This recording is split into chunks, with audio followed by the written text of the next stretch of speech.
탄광 노동자들이 살인적인 투쟁에 나섭니다. 생존권도 모자라 생명까지 위협받는 상황에 놓이자 탄광 노동자들이 단체 행동에 나섰기 때문입니다. 석탄 산업 기능 조정에 대한 정부의 무책임한 태도와 이중적인 태도가 원인이었습니다.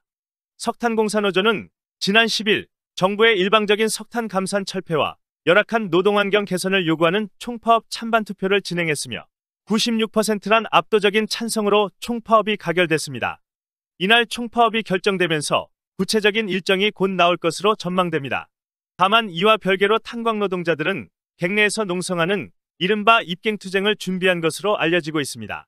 입갱투쟁은 탄광 노동자들의 투쟁 강도 중 가장 높은 수준입니다. 수천 미터에 이르는 객내에서 농성하기 때문에 탄광 노동자들의 목숨을 위협할 수 있습니다. 1999년 9월 전력산업구조 개편이 발표됐습니다. 한전에서 분리된 발전 공기업을 민영화하겠다는 것이 골자입니다. 탄광 노동자들은 이를 반대하며 첫 입갱투쟁에 나섰고 이 투쟁은 닷새간 이어졌습니다. 국내산 석탄으로 운영되는 무연탄 발전소가 민영화되면 민간 발전 사업자가 발전 연료를 수입할 가능성이 있고 이렇게 되면 국내산 석탄 수요가 크게 떨어지기 때문입니다.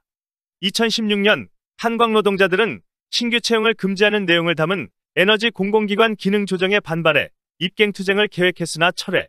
2019년 탄광에서 한 명이 숨지는 안전사고 이후 안전대책을 요구하며 입갱투쟁을 예고했으나 20여 명의 안전인력을 배정하는 것에 합의하면서 농성을 풀었습니다. 특히 입갱투쟁은 탄광 노동자들의 목숨을 담보로 하는 만큼 죽음의 투쟁으로 알려져 있습니다. 객내 온도가 30도를 웃돌고 습도 또한 90%를 넘는 극한 환경에 장기간 노출되기 때문입니다. 탄광 노동자들이 총파업을 결정하기 전에 입갱투쟁을 계획했던 이유는 다급한 상황이 반영된 결과입니다. 다만 표면적인 이유는 정부가 3년간 100만 톤으로 석탄 생산량을 제한한 것입니다. 이 정책은 탄광 노동자들이 총파업을 하게 된 도화선이 됐고 1989년부터 현재까지 이어지고 있는 석탄 산업 기능 조정에 따른 현장의 피로도는 기름의 역할을 했습니다. 실제로 탄광 노동자들은 석탄 산업 기능 조정으로 생존권을 위협받았고 이들은 이 여파에 따른 열악한 작업 환경으로 목숨을 위협받고 있습니다. 탄광 노동자 측은 그동안 정부는 석탄 산업 기능 조정 과정에서 석탄 생산량을 줄인 만큼 인력 구조 조정의 강도를 높여왔다고 주장했습니다. 정부가 석탄 생산량이 줄면 인력도 줄어든다는 단순한 공식으로 석탄 산업 기능 조정을 해왔다는 것입니다. 석탄 산업 기능 조정은 탄광 노동자들의 열악한 환경으로 이어졌고 이 피로도는 탄광 노동자들의 분노로 이어졌습니다. 탄광은 일반 공장과 달리 석탄 생산량과 인력을 비례적으로 줄일 수 없는 특징을 갖고 있습니다. 불진으로 이뤄지는 탄광 작업장은 석탄을 생산하면 할수록 지하로 더 깊어지는 만큼 객목 등 관리해야 할 시설 또한 늘어날 수밖에 없습니다. 생산량이 줄어도 인력을 섣불리 줄일 수 없다는 것입니다.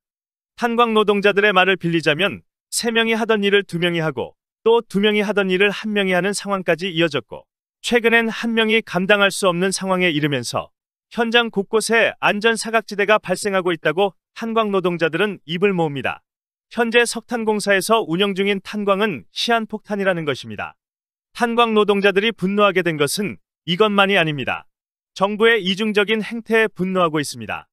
탄광 노동자들은 지난달 작성한 성명서를 통해 정부가 전업지원금과 위로금을 삭감하겠다고 겁박했다고 주장했습니다. 석탄산업 기능 조정과 달리 최근 에너지 전환에 따른 석탄 발전 근로자에 대한 고용 불안 문제가 불거지면서 정부와 시민단체 등이 대책 마련에 분주한 모습과 전혀 다른 모습입니다.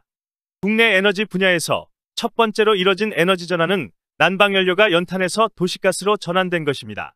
다만 석탄 발전 노동자와 달리 재교육 등 아무런 대책 없이 탄광 노동자들은 거리로 내몰렸고 아무런 대책 없이 지금도 내몰리고 있습니다.